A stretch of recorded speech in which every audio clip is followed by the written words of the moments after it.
오늘 우리에게 주신 하나님의 말씀 마태복음 20장 1절에서 16절입니다. 사실은 19장 30절부터 읽는 게 좋은데 우리 19장 30절부터 한번 읽어볼까요?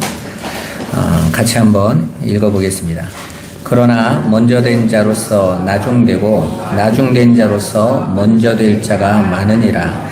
천국은 마치 품꾼을 얻어 포도원에 들여보내려고 이른 아침에 나간 집주인과 같으니 그가 하루 한 데나리온씩 품꾼들과 약속하여 포도원에 들여보내고 또 제3시에 나가보니 장터에 놀고 서 있는 사람들이 또 있는지라.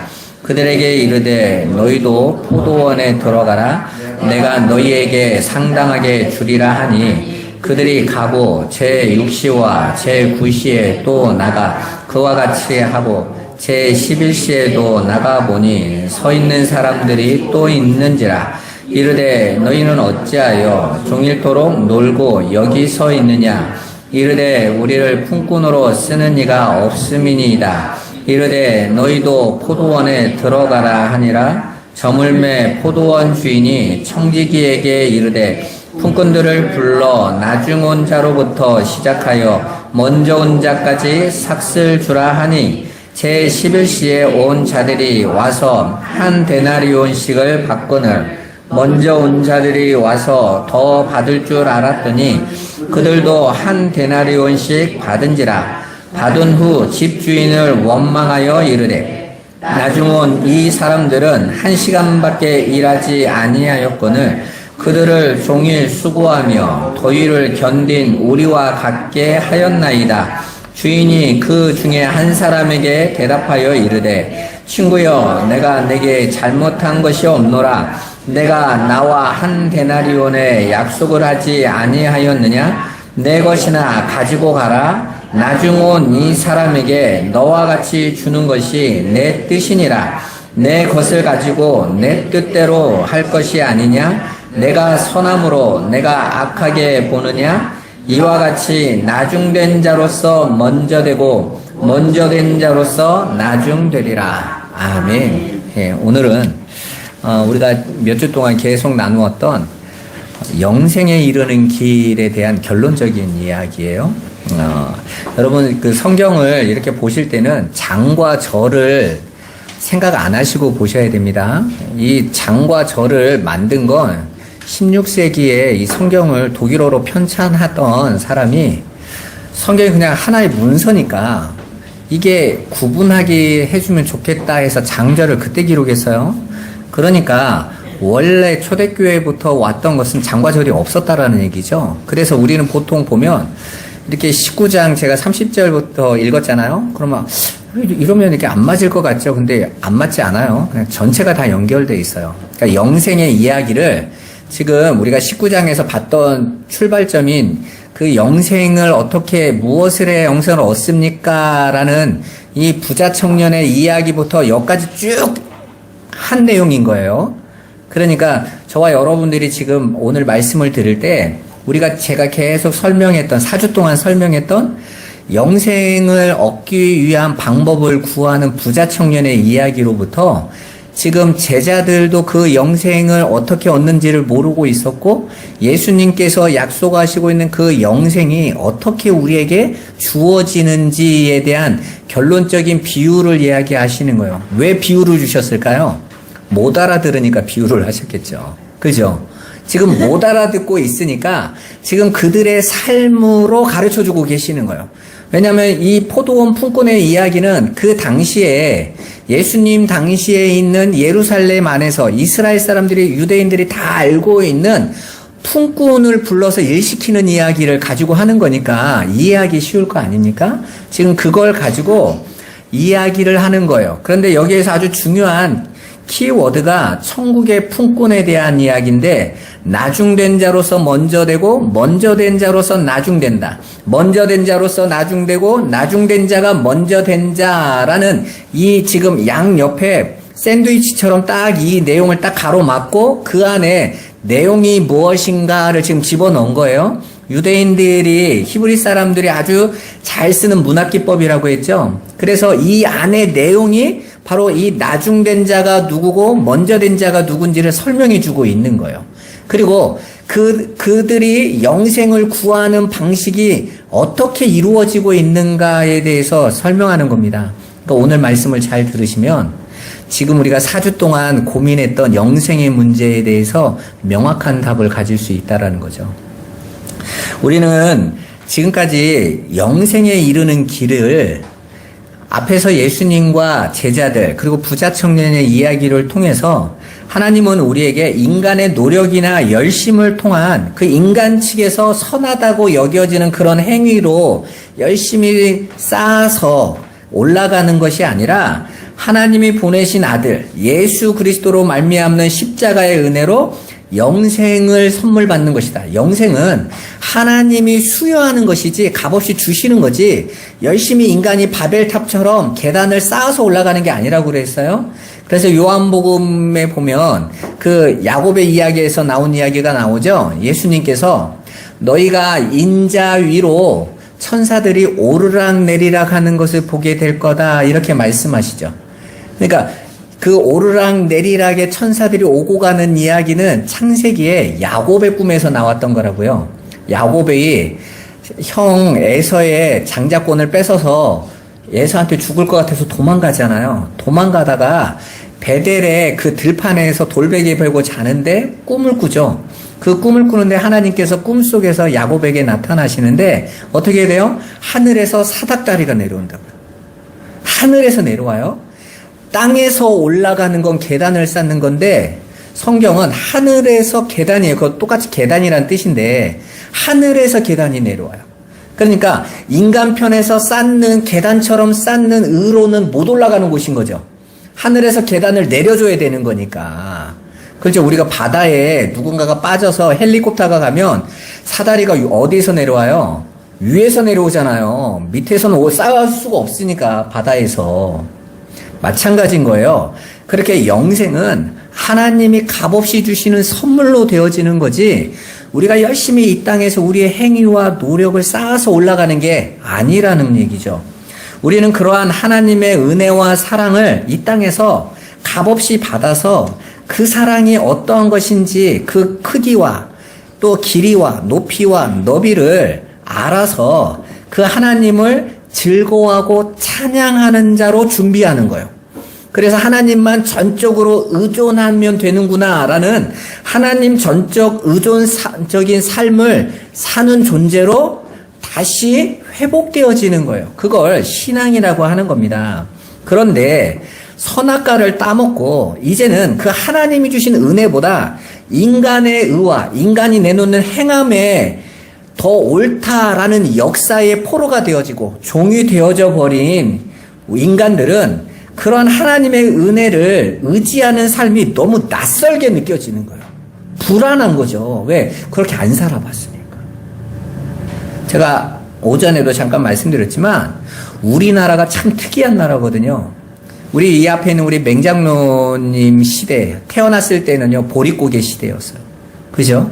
보릿고개를 경험하신 분들도 있으시잖아요. 나이 드신 분들은. 쉽게 말해서 우리나라가 경제력이 100위권 밖에 후진국이었었어요. 그죠? 전쟁이 끝나고 그 후진국의 삶에서 태어나서 정말 풀뿌리 캐먹던 시절에서부터 이 나라가 유례 없이 거의 60년 만에 후진국에서 개발도상국, 중진국, 선진국에까지 와버렸거든요. 그러니까 제가 어렸을 때는요 밥 먹다가 밥알 떨어지면요 혼났어요. 우리 아버지한테. 밥알 주워 먹어야 돼. 흙에 떨어지면 어떻게 해요? 씻어 먹으라고 했어요.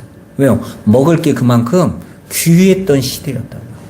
그런데 지금은 우리 아이들이요 밥알 떨어뜨린 거 주워 먹으라는 분이 있습니까? 야 지저분해 더러워 버려 이럽니다. 그걸 어른들은 여전히 아이들에게 뭘 가르쳐요? 밥알 떨어뜨리면 안 돼 주워 먹어 이런단 말이에요.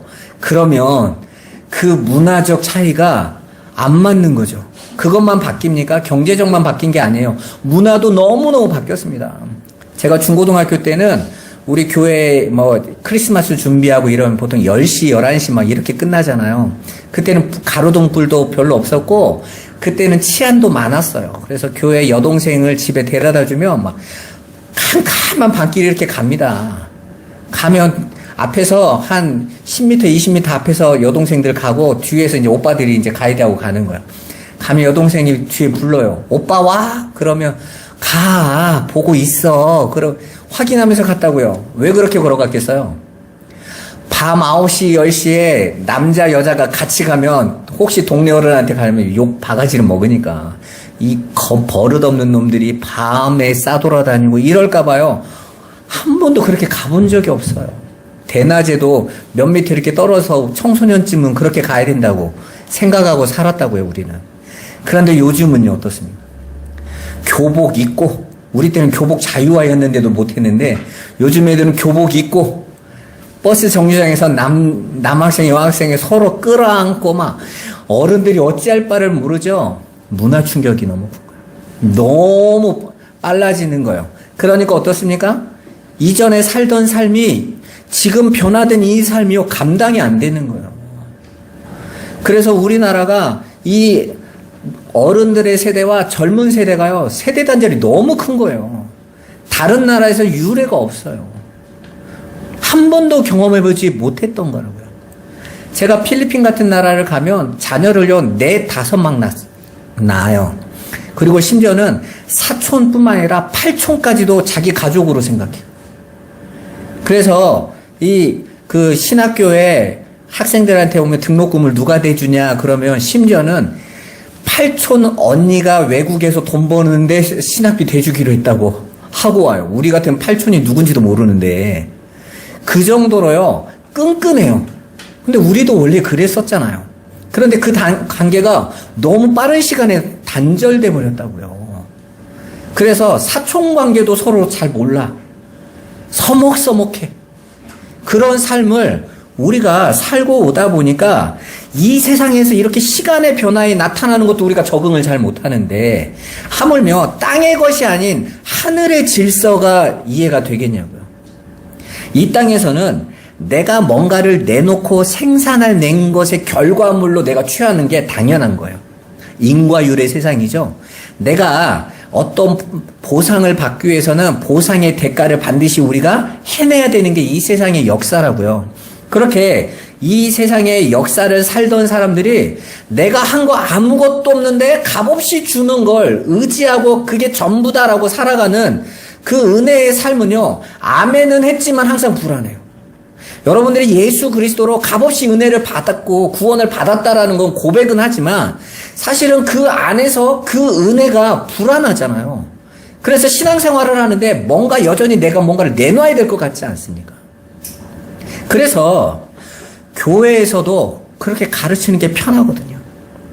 제가 어렸을 때는 11조 낼 때는요, 부모님들이 그 은행 가가지고 빳빳한 새 돈으로 바꿔왔어요. 왜? 하나님께 드리는 건 가장 깨끗한 걸로 드려야 된다.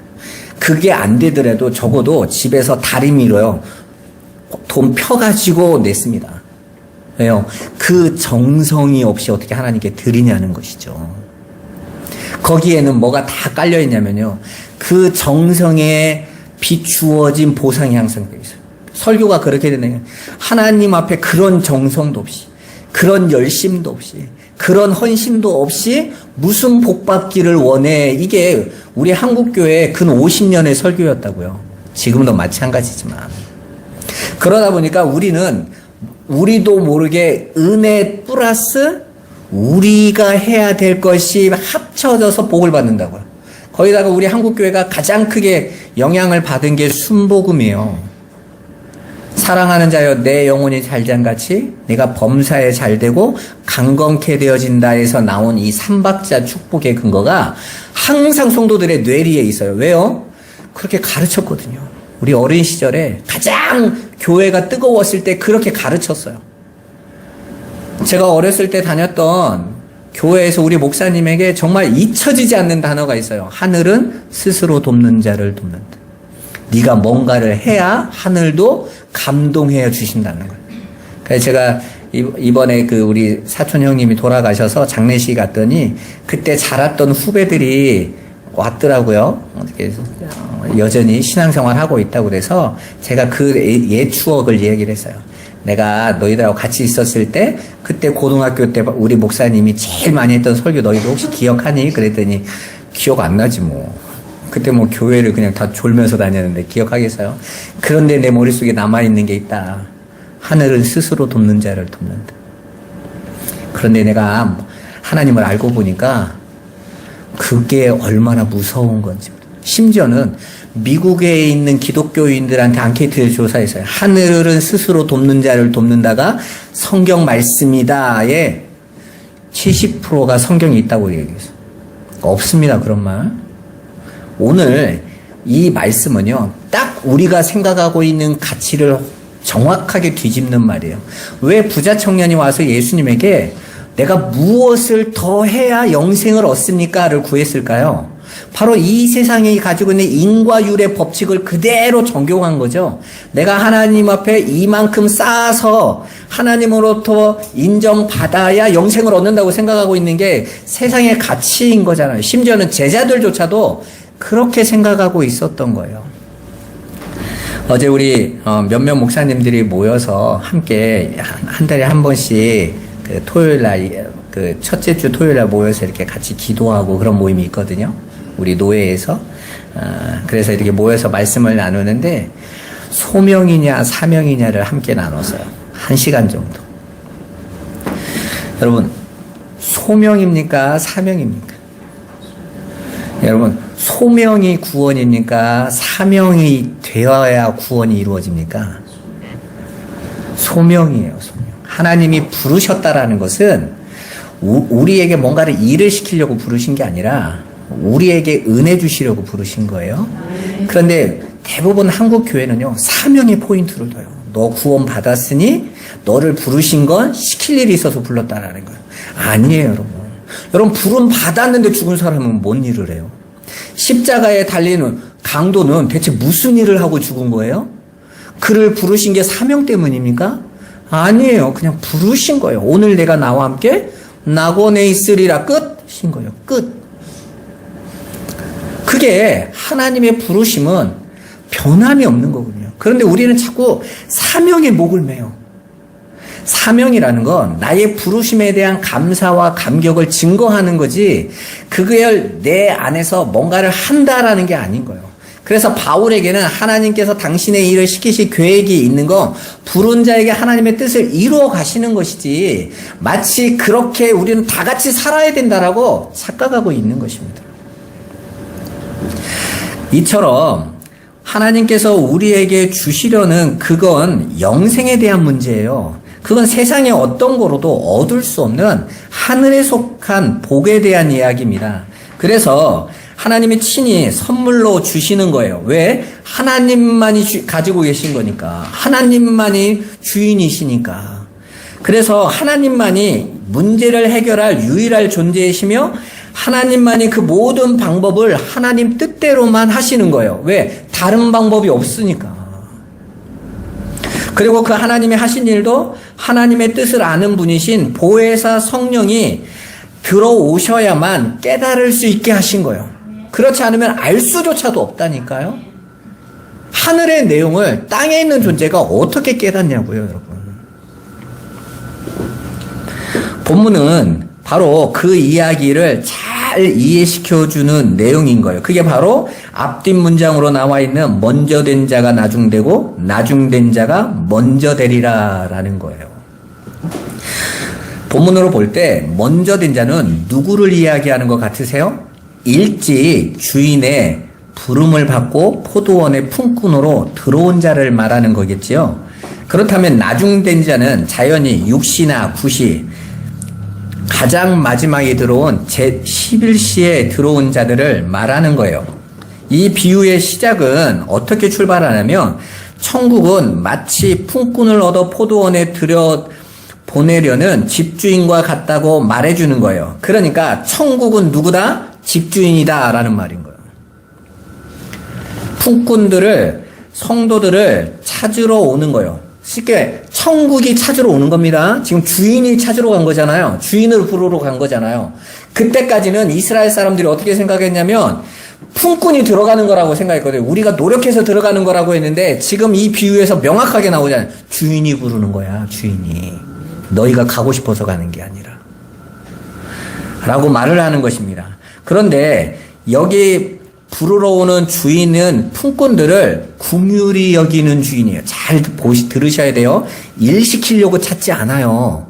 일 시키려고 지금 품꾼은 포도원으로 일 시키려고 불러는 게 아니란 말입니다.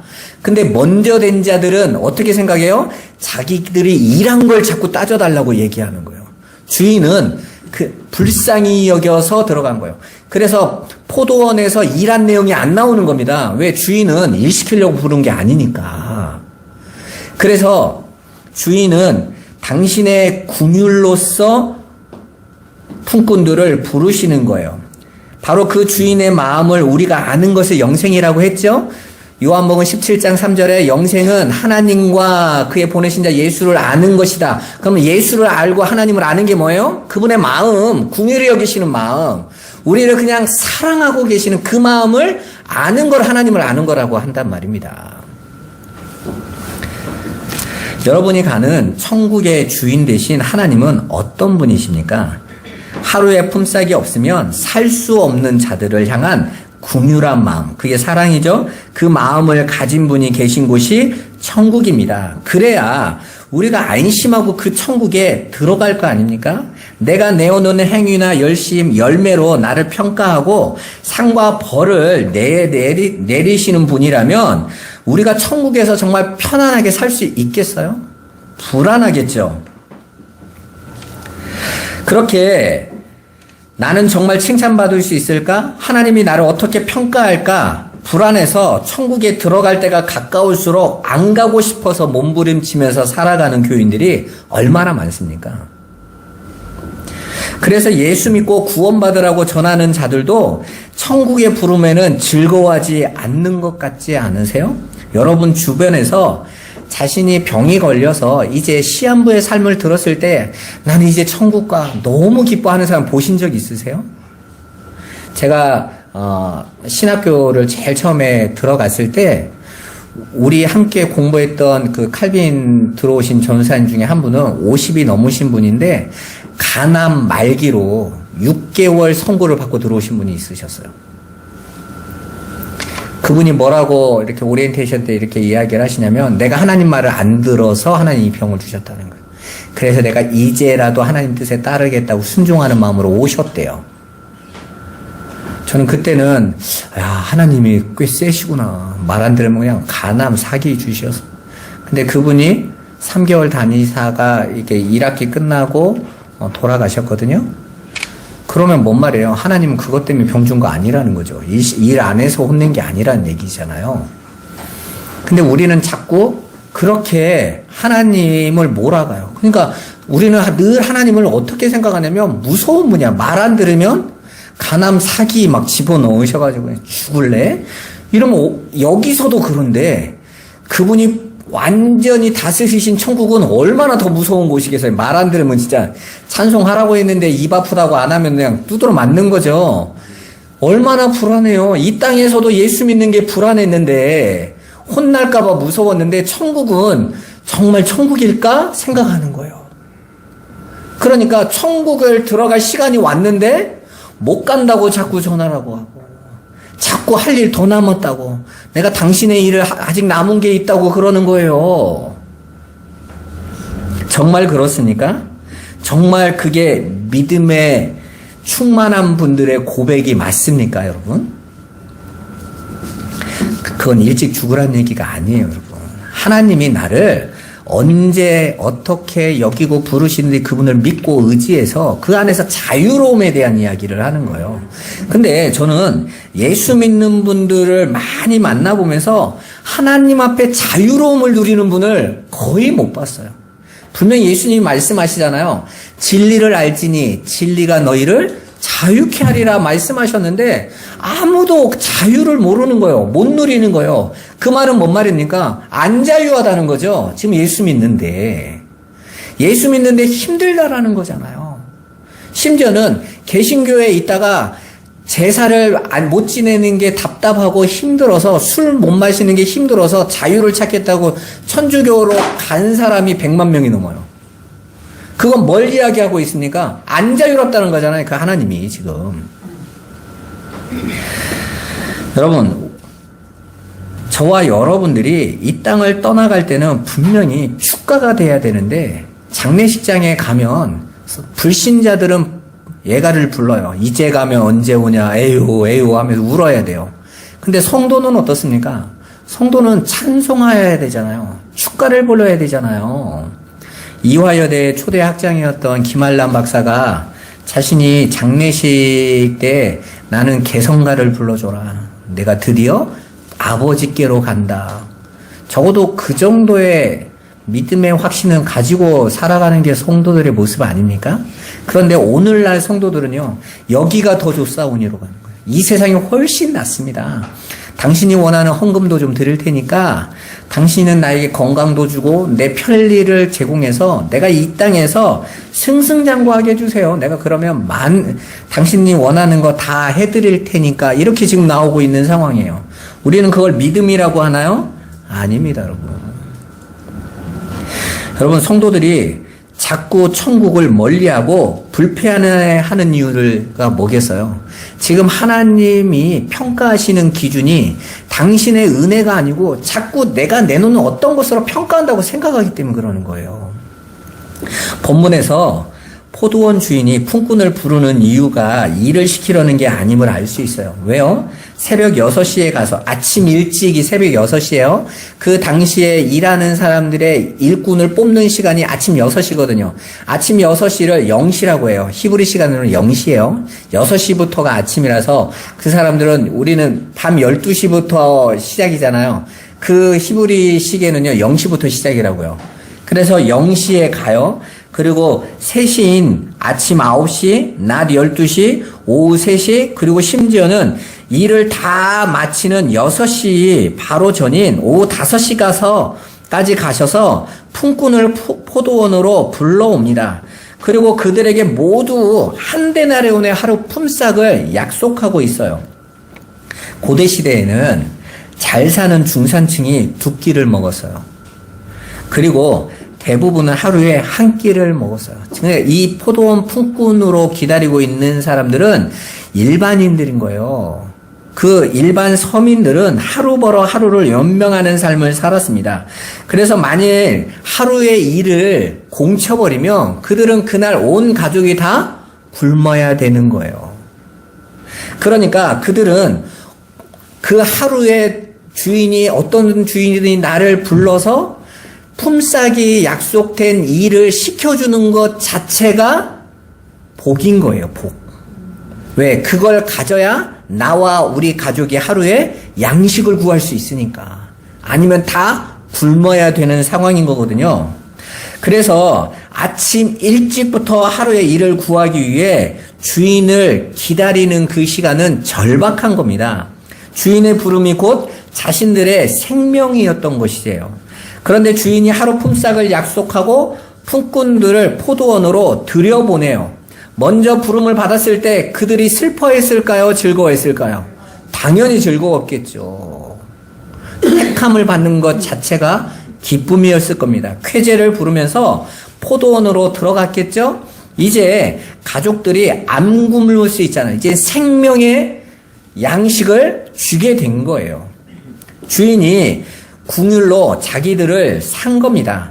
한 데나리온은 곧 생명값이었던 거예요. 주인이 지금 죽어야 할 이들에게 생명을 주고 있는 그런 형국입니다. 그런데 주인이 삼시에 또 나가요. 그 삼시에 나갔을 때 그때가 아침 9시거든요. 삼시에 또 나갈 때 왜 나갔을까요? 우리가 여기 삼시에 아침 9시에 또 나간 건 일 시키다 보니까 일손이 부족해서 갔을 것 같지 않습니까? 그런데 그렇지 않아요. 본문을 잘 보시면 주인이 포도원의 일꾼이 더 필요해서 나간 게 아니에요. 나가보니 지나간 거예요. 거기를 또 가봤는데 노는 이들이 있었다고 그래요. 여기서 놀았다라는 건 일하기 싫어서 놀았다는 것이 아니라 아무도 불러주지 않아서 빈둥거리고 있었다라는 거예요. 그런데 왜 그 자리를 떠나지 않았을까요? 보통 인력시장 보면요, 아침에 부르는 시간이 딱 정해져 있어요. 그 시간에 부르지 않으면 아무도 안 찾아요. 그런데 왜 거기를 못 떠나고 있을까요? 거기를 떠나면 굶는다는 뜻이에요. 죽는다는 뜻이거든요. 갈 수가 없는 거예요, 이 사람들은.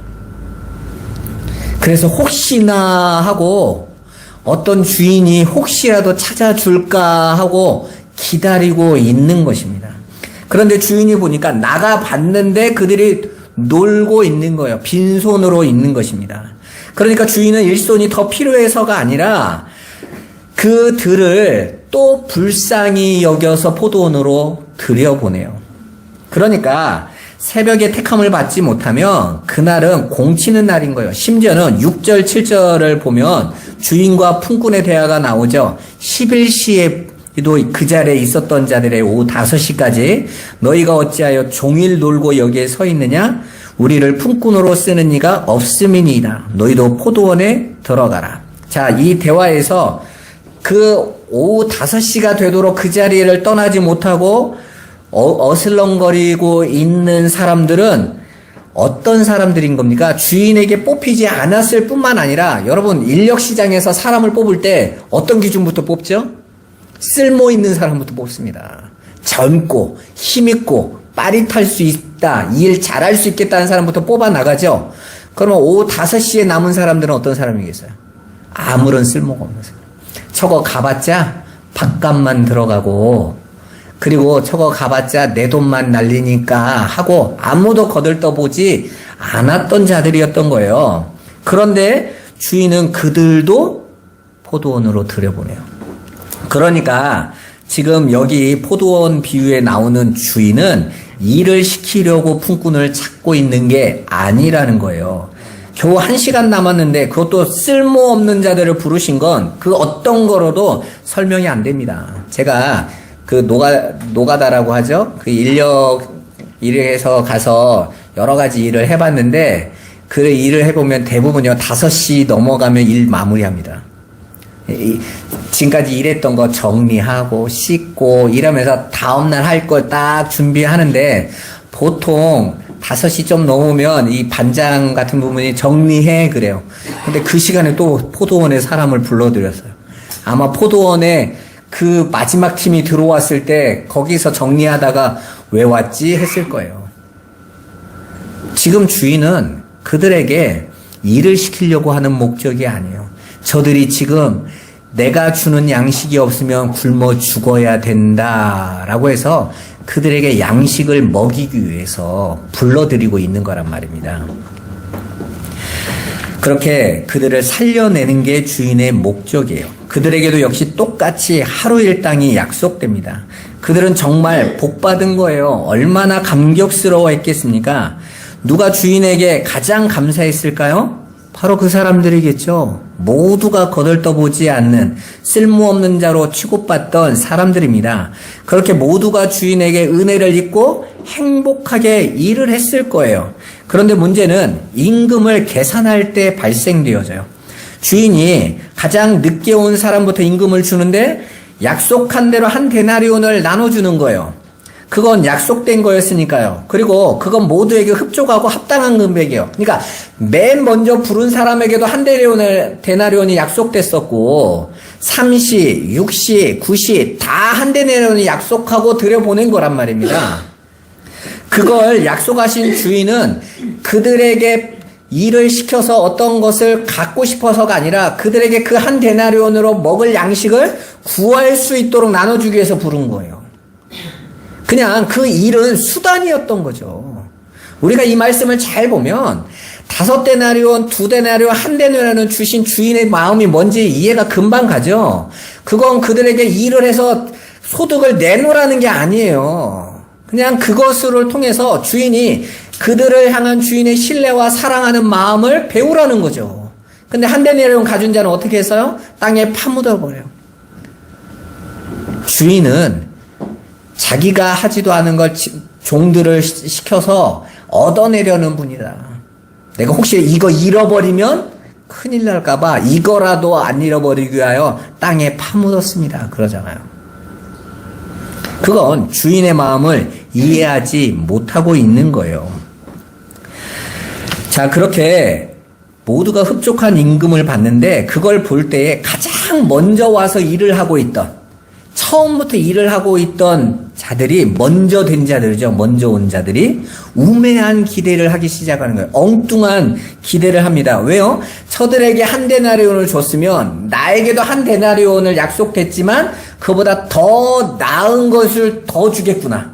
왜? 나는 저들보다 더 많은 소산을 가지고 왔으니까 지금 이야기하고 있는 거예요. 그렇게 그 사람들이 그런 기대를 하고 있는데 그들에게도 똑같은 임금이 주어져요. 한 데나리온. 그때부터 그들의 행복이 깨지기 시작하는 겁니다. 처음 부름받은 행복은 이미 사라집니다. 나중 온 자와 똑같은 취급을 받는 거에 부당함을 느껴요. 그리고 자신들이 일한 거에 양으로 보상을 받아야 한다라는 생각에 사로잡히게 됩니다. 자신들이 한 일의 양과 다른 사람들의 것을 비교하면서 이제는 은혜가 사라지고 오히려 그 주인에게 불평과 원망이 터져 나오는 거예요. 왜 나와 저를 똑같은 취급하냐는 거죠.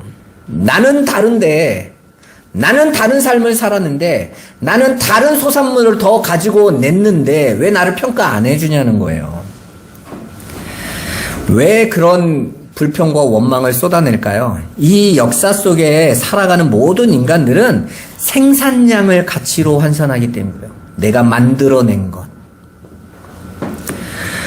왜 똑같이 공평한 은혜로만 대하냐고 오히려 하나님의 은혜를 불공평한 것으로 만들어버려요. 불법이라고 판단하게 만들어버리는 것입니다. 그러니까 본문은 부름을 받은 자들 중에 하나님의 은혜를 진짜 이해하는 자가 없다라는 걸 설명해 주는 거예요. 여러분, 이 인생을 살아가시면서 예수 믿는 여러분들은 교회와 여러분의 삶 속에서 하나님의 은혜를 알아가시는 거라니까요. 그 사랑이 어떤 건지 배워가시는 거라고요. 내가 조금 더 하면 더 많은 걸 받아. 이건 기독교가 아니에요. 오늘날 기독교는요, 무당 종교죠. 누가 얼마나 더 복채를 많이 내고 얼마나 큰 구슬을 하느냐에 따라서 응답의 결과물이 달라지는 건 그건 무당 종교인 거예요. 오늘 분명히 말을 하고 있잖아요. 하나님이 우리에게 주시는 건 똑같이 당신의 은혜를 주시는 거지. 그 안에서 내가 더 노력했으니까 너는 뭐 하나 더 줄게가 아니란 말입니다. 그런데 모든 사람들이 지금 기독교를 뭐 하나 더 받을 수 있는 종교로 탈바꿈 시켜버렸어요. 그리고 그게 진리인 줄 알고 신앙생활을 하는 거예요. 그러니까 교회 안에서 열심과 충성의 이유가 내가 보다 더 나은 어떤 것을 얻기 위한 수단이 되는 거죠. 또 강단도 그렇게 가르쳐줘요. 물론 제가 은혜만 쭉 이야기하니까 우리가 하나님 앞에 나아가고 드려지는 우리의 마음을 표현하는 거에 별로 관심이 없게 느껴질 때가 참 많습니다. 예배도 미리 와서 기도하고 하나님께 11조와 삶을 당연하게 기쁨으로 드리는 삶보다는 뭐 하나님 그런 거 안 보신대 하면요, 우리도 모르게 하나님께 예배하는 자세부터 전에 있었던 그런 열심과 하나님을 두려움으로 갔던 마음이 안 나타날 때도 있지요. 그래서 그게 솔직히 고민이기도 해요. 왜 우리 성도들이 은혜의 하나님을 더 기뻐하고 즐거워하고 더 찬송하지 않고 그럴까 하는 염려가 들 때도 있습니다. 그럴 때마다 하나님께서 가만히 있어라 그러세요. 그 일을 하나님이 하셔야지.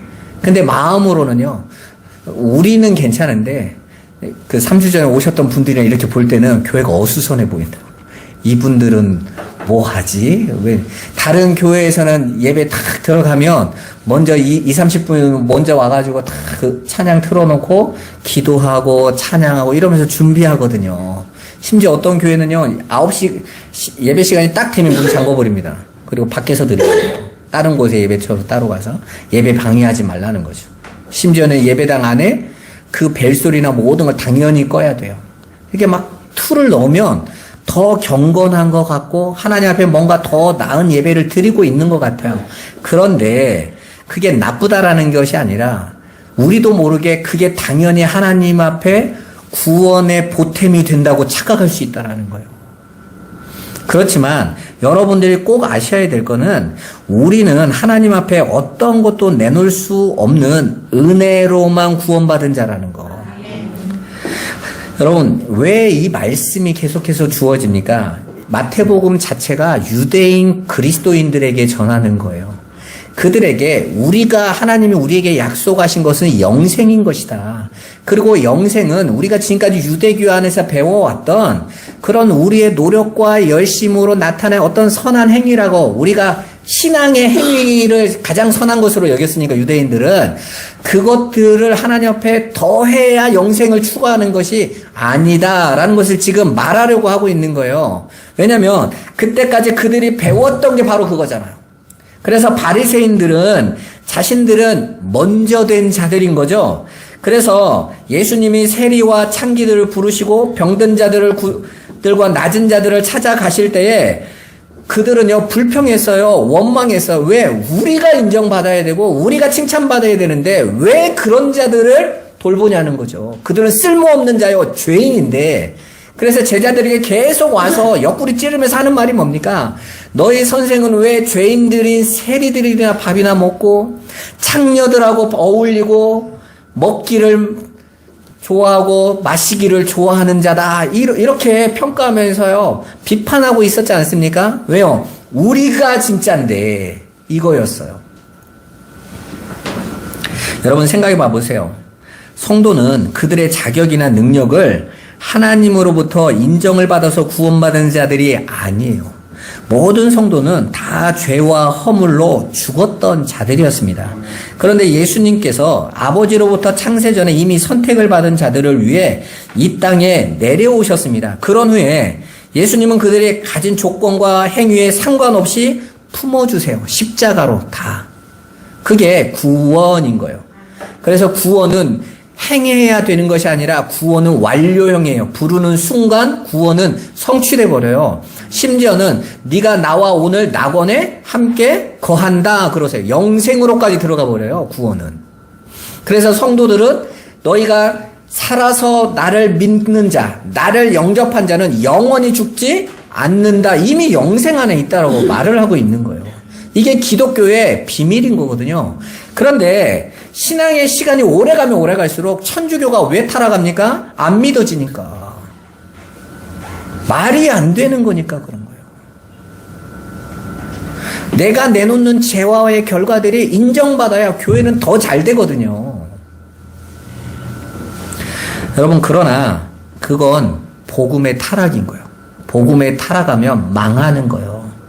쉽게 말해서 진리의 비로 내려지면 모든 양식이 살지만 그게 홍수와 같이 저주의 비로 떨어지면요, 하나님의 말씀이 저주의 말씀으로 바뀌어버리면 다 죽는 겁니다. 거기 안에서. 그게 홍수 사건이 상징하고 있는 거예요. 그렇게 예수 안에서 누가 더 훌륭한지, 누가 덜 충성했는지가 정말 중요하겠어요? 아무런 문제가 안 돼요. 그런데 그게 중요하다고 주장하는 사람들이 바리새인들, 곧 율법주의자들입니다. 여러분, 왜 오늘날 한국 교회에 이렇게 전쟁이 많은 거예요? 예수 안에 그 은혜로 부름 받은 자들은 더 이상 내놓을 게 없다라는 것을 아멘은 하지만 인정을 안 하는 거예요. 내가 너보다 더 나았고, 내가 너보다 더 훌륭했고, 너는 나보다 부족하고, 서로 그거 하고 있는 거 아닙니까? 뭘 하자는 거예요, 여러분? 여러분, 영생에 대한 이야기라니까요. 이 교회를 지켜가지고 뭐 하겠다는 거예요. 제가 전에 오산에 사역할 때 우리 오산에 감리교회가 하나가 있었는데 그 교회는요, 목사님을 6년마다 쫓아내요. 7년째 되면 위임을 해야 되는데 그게 하기 싫어서요, 와가지고 딱 있다가 6년 되면 장로님이 오세요. 목사님, 올해까지만 하시면 돼요. 이렇게요. 목사님은요, 그 교회에 위임될 거라고 생각해서 열심히 했겠죠. 6년 써먹고 버리고 6년 써먹고 버리고. 왜요? 그래야 장로들이 계속 자기들이 원하는 걸 할 수 있으니까. 교회는 크거든요. 한 500명 정도 되니까 아쉬울 게 없는 거죠. 근데 그런 게 굉장히 많습니다. 근데 그게 중요한 게 아니에요. 물론 목회자들이 와서 엉뚱한 거 하기도 했을 거 아닙니까? 그런 상처를 바르게 하겠다고 하지만 여러분, 교회는 그런 곳이 아니에요. 교회는 하나님 예수 그리스도 안에 부름받은 자들이 이제는 더 이상 내 의와 내 것을 가지고 있는 자들이 아닙니다. 품꾼들이 아침부터 와서 일한 수고의 것으로 평가받는 곳이 아니라니까요. 주인이 말을 하잖아요. 내가 선한데 내가 악하게 보느냐 그러잖아요. 나는 지금 선을 내놨는데 너는 그걸 오히려 악으로 대하냐는 거예요. 내가 은혜를 이야기했는데 은혜가 악하단 얘기야? 이 말인 거죠. 그런데 우리는 마치 그렇게 되는 것 같이 생각하는 거예요. 여러분, 천국의 질서는 하나님의 은혜로만 다스려져요. 여러분이 아무렇게나 살아도 된다라고 말하는 게 아니에요. 우리가 지금 서 있는 자리가 그 은혜의 자리라는 것입니다. 어떤 사람들은 그래요. 하나님이 아무것도 안 보신다면 막 살아도 되겠네. 근데 아니, 내가 있는 자리가 은혜의 자리라니까요. 하나님의 은혜와 궁유를 받고 그걸 안 자들이, 나 같은 죄인을 살리신 하나님의 은혜가 이렇게 크다는 걸 깨달은 자들이 복음 깨달았으니까 막 살아요? 그건 은혜를 모르고 있는 자들이죠.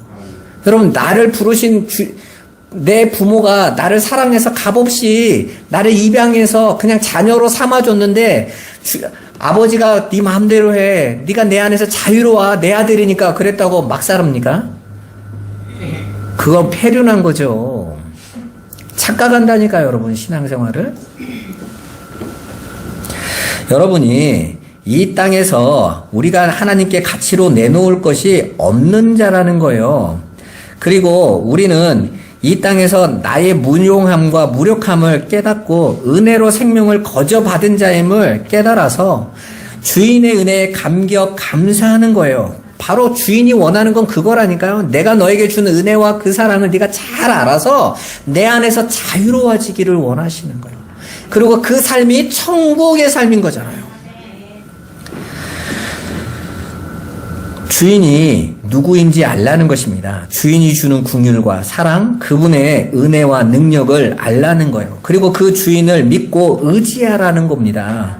그걸 진짜 알게 된 자들이 이제는 진짜 안식과 자유를 누리는 거예요. 이 땅에서도 마찬가지입니다. 그게 그 주인의 마음을 모르면요, 이 땅에서 내가 잘되고 인정받아야 주인도 좋아하는 줄 알아요. 그러니까 모두가 대부분이 기독교가요, 자꾸 번영신앙으로 가고 고지론으로 올라가는 이유가 내가 이만큼 뭔가를 해내야 하나님이 영광 받으실 거라고 생각해요. 아닙니다. 하나님의 영광은 저와 여러분을 구원하실 때 보여주신 거예요. 여러분들이 올라가서 그분을 자랑해야 영광을 받는 게 아닙니다. 축구선수가 꽁 차고 골대 탁 넣고 달려가서 기도해야 하나님 영광 받으시는 게 아니에요. 그를 부를 때 영광을 받으신 거라니까요. 왜요? 죄인이 예수의 은혜로 말미암아 죽은 자가 살아나는 생명을 주어지는 순간이 하나님의 영광인 것이지, 우리가 뭔가를 돌려야 영광을 받는 게 아니란 말이에요. 오히려 하나님은 저와 여러분들이 나는 정말 하나님의 은혜 아니면 안 됩니다의 순간을 기뻐하세요. 이제야 깨달았구나. 아브라함이 아들 이삭을 바칠 때가 어떤 때입니까? 이 생명도 죽어도 살리실 분은 하나님이시다. 하나님의 요구하심에 아무런 문제가 없다라고 하는 것을 기뻐하신 거예요. 그래, 네가 이제야 나를 신뢰하는구나. 네 것이라고 여기지 않고 모든 것이 나로부터 왔으면 이제야 인정하는 거구나, 그거잖아요. 그들이 대적의 문을 연다니까요. 마귀의 권세를 이긴다니까요.